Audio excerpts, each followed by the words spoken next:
Welcome to the channel Dr. Fear. After a grueling series of shifts, I, Nurse Emily, decided to take a quiet stroll through the pediatric ward. My body ached from exhaustion, and my mind was a foggy mess, so I thought a brief walk might help clear my head. The hospital was unusually still that night, with the usual hum of machinery reduced to a distant murmur. The silence was almost comforting. As I wandered through the dimly lit hallways, I suddenly heard something that made me stop in my tracks, a faint cry for help. It was a child's voice, barely audible, but the desperation in it was unmistakable. I hesitated for a moment, my heart pounding in my chest. The pediatric ward was supposed to be quiet at this hour. Curiosity and concern pushed me forward, and I followed the sound to one of the rooms. Taking a deep breath, I gently pushed the door open and stepped inside. The room was bathed in a soft, eerie light from the small lamp by the bed, casting long shadows that danced on the walls. That's when I saw her, a little girl standing on the bed. At first glance, she looked like any other child, but there was something terribly unsettling about her. Her eyes were dark, almost void-like, and her posture was unnervingly stiff. Her presence was so out of place, so menacing that it sent a chill down my spine. I felt a shiver that had nothing to do with the cool air in the room. My initial shock was quickly replaced by a desperate need to understand what was happening. I took a tentative step closer to the girl, trying to maintain a calm and soothing demeanor. "Hey there," I said softly. "Are you all right? Do you need help?" The girl's head tilted slightly, as if she were trying to process my words. Her eyes, those deep, dark voids, seemed to lock onto mine with an unnerving intensity. "Help," she whispered, but the sound was anything but innocent. Her voice was deep, distorted, and carried an echo that sent chills through my entire being. I tried to ignore the growing unease and reached out a hand, hoping that perhaps the child was just frightened and needed comfort. "It's okay, sweetheart," I said, trying to keep my voice steady. "You're safe here. Can you tell me what's wrong?" Instead of answering, the girl let out a low, almost guttural laugh that resonated eerily through the room. The sound felt hollow, like it was coming from somewhere far away, and it sent a wave of dread crashing over me. Her mouth moved, but the words that came out were far removed from the innocent queries of a child. "Why do you fear? Why do you run?" she said, her tone dripping with something malevolent. I felt a knot tighten in my stomach. There was a dissonance between her childish appearance and the dark, unsettling tone of her voice. It was as though something inhuman was using her tiny frame to communicate its own twisted message. I tried to keep my composure, but the room seemed to grow colder, the shadows deeper. "I don't understand," I said, struggling to keep the tremor out of my voice. "What are you trying to tell me?" The girl's eyes flashed with a sudden, sharp intensity. "They never listen. They never help," she whispered, her voice dropping to an almost inaudible murmur. The words hung in the air, charged with an oppressive sense of foreboding. I could feel the weight of her gaze like a physical presence, and it was becoming increasingly clear that this was not a typical encounter with a frightened child. The sense of dread I felt was mounting, and the normal comforting routine of the hospital seemed to be slipping away, replaced by an overwhelming sense of something deeply wrong. I needed to get out. I needed to get away from that room and that voice. Summoning every ounce of courage, I took a step back, my heart racing. "I'm going to find help," I said, my voice barely above a whisper, and quickly turned to leave. I barely registered the door closing behind me as I stumbled into the corridor. My mind was racing, and my breath came in quick, shallow gasps. The quiet, sterile hallway that had seemed so benign just moments ago now felt oppressive and alien. I needed to get to the emergency center, where there were more staff and patients. Maybe the presence of others would help make sense of what I had just witnessed. I walked as quickly as I could, but every step felt like it was dragging me further into an abyss. The corridor, once familiar and straightforward, seemed to stretch endlessly before me. The harsh fluorescent lights overhead flickered intermittently, casting erratic shadows that danced along the walls, making the space feel alive and menacing. As I hurried down the hall, I couldn't shake the feeling that I was not alone. The soft, almost imperceptible sound of footsteps seemed to echo behind me, mirroring my every move. I glanced over my shoulder but saw nothing, just the empty hallway and the growing darkness that seemed to press in from all sides. A cold shiver ran down my spine, and I quickened my pace, my heart pounding in my chest. The eerie silence was occasionally broken by distant hospital noises, but they seemed oddly muted, as if they were coming from far away. I could hear my own footsteps, louder and more pronounced than usual, and that unsettling echo continued to follow me. Turning a corner, I saw the emergency center's lights in the distance, bright, reassuring beacons of normalcy. Relief surged through me as I pushed myself to move faster, but as I approached, the sense of being followed intensified.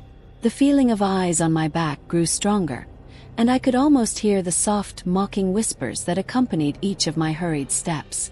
When I finally reached the emergency center, I burst through the doors, desperate for the safety of the bustling activity. My breath came in ragged gasps, and I turned around, half expecting to see the girl standing in the doorway. To my dismay, there was no sign of her. I tried to explain what had happened to the staff, but their faces were a blur, their expressions indifferent. They went about their work, seemingly unaware of my distress. As I looked around, I noticed a strange detail. A small group of children seated in the waiting area, their faces oddly familiar. The girl from the room was there, among them, her dark eyes fixed on me with that same unsettling intensity. I felt my legs go weak, and the room seemed to spin around me. I wanted to call out, but my voice caught in my throat. The familiar surroundings of the emergency center felt suddenly foreign and terrifying. Desperation clawed at me. I needed answers, but the answers seemed to slip away as quickly as I grasped at them. The hospital, once a place of safety and routine, had become a labyrinth of dread, and I was trapped in its dark, twisted reality. I could barely comprehend what was happening around me. The emergency center, which should have been a sanctuary of order and safety, now felt like a prison of unending fear. My eyes darted around, searching for anything familiar, but all I saw were faces blurring together, indifferent to my growing panic. I tried to steady my breathing, but the cold sweat on my brow betrayed my anxiety. As I turned back to the entrance, I saw something that made my blood run cold. The little girl from the room, the one with those dark, unnerving eyes, was standing in the doorway. Her presence was like a black hole, pulling all light and warmth from the room. Couldn't stay here. I had to leave, had to get away from that malevolent gaze. I pushed through the crowd, my steps unsteady as I made my way back into the corridor. The hallways seemed to stretch and warp, their familiar turns now leading me deeper into the unknown. Every footstep echoed loudly, unnervingly loud. I quickened my pace, but the sound of footsteps behind me matched mine step for step. They were too deliberate, too synchronized to be a coincidence. With every turn I took, I felt the oppressive presence behind me drawing closer, the chill in the air growing more intense. I glanced back once more, and there she was, the girl, following me with that same eerie, malevolent smile. Her eyes glowed faintly in the dim light, and her movements were unnaturally fluid, like a shadow drifting across the floor. The fear that gripped me was almost paralyzing, but I forced myself to keep moving. The corridor seemed endless, a twisting maze of darkness and flickering lights. I reached a junction and chose a path at random, hoping to lose the pursuing figure. My breaths came in ragged bursts as I sprinted down the hallway, my mind racing with thoughts of escape. As I ran, I could feel the temperature plummeting. My breath formed icy clouds in the air, and I shivered uncontrollably. The whispers grew louder, more distinct, though I couldn't make out the words. They seemed to seep from the walls themselves, a chorus of ghostly voices taunting me. I finally reached a door marked "Staff Only," and yanked it open, slamming it shut behind me. I leaned against the door, my chest heaving with exertion. For a moment, the silence was almost a relief. But as I caught my breath, I realized the room I had entered was a small storage closet, with no windows and only a single dim light overhead. I listened intently, straining to hear any sign of the girl. The footsteps had stopped, but the eerie silence was almost worse. I fumbled for my phone to call for help, but my fingers were numb and clumsy. Then I heard it, a soft rhythmic tapping coming from the other side of the door. It was slow, deliberate, and getting closer. The tapping stopped, and I could hear the faintest sound of breathing, like someone or something was waiting for me on the other side. Terror coursed through me, and I pressed my back against the wall, trying to steady my trembling hands. I knew I couldn't stay here forever, but I couldn't bring myself to open the door.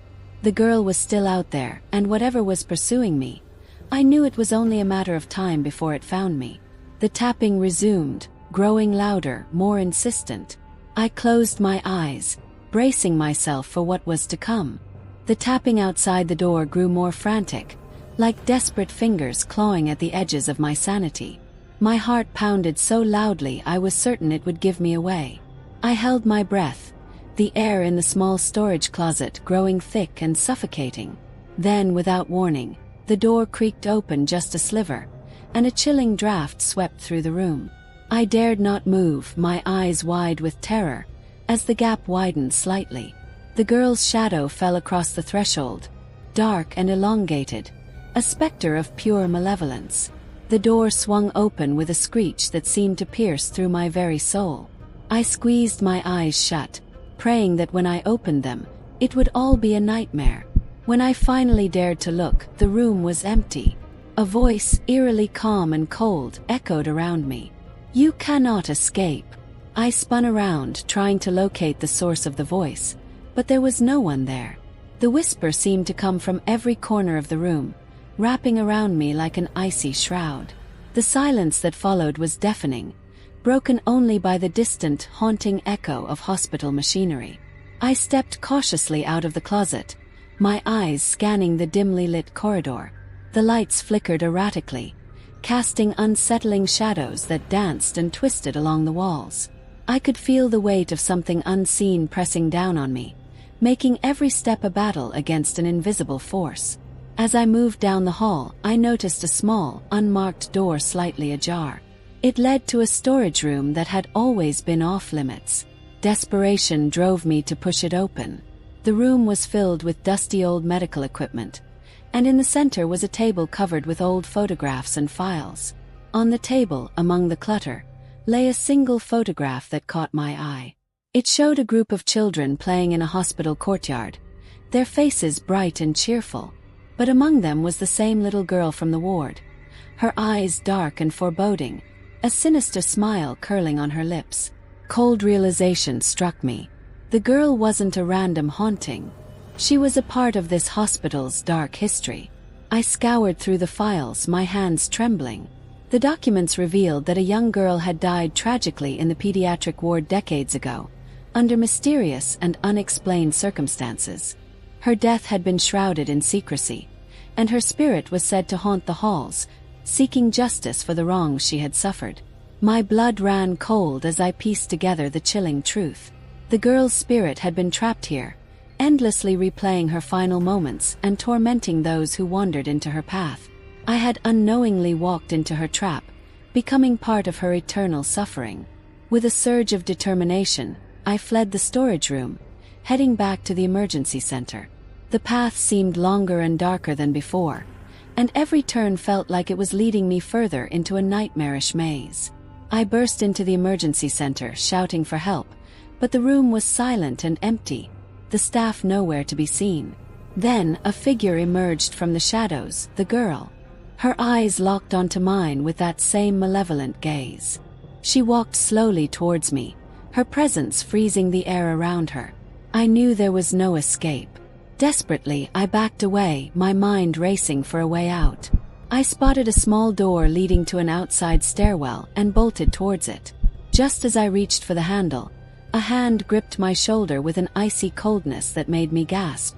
I turned to see the girl standing right behind me, her face inches from mine. The last thing I saw was her twisted, grinning face before everything went black. When I woke up, I was lying in a hospital bed, the sterile white room bathed in harsh fluorescent light. I tried to sit up, but a nurse stopped me. Her eyes were kind, but there was an air of pity in her gaze. "You were found unconscious," she said softly. "It seems you had a terrible experience." I tried to explain, but the words felt hollow.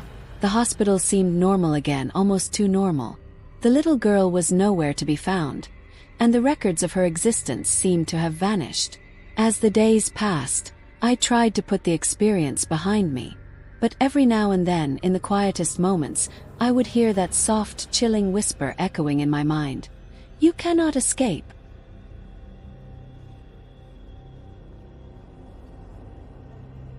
Did you like this story? So leave your like, subscribe to the channel and activate the bell.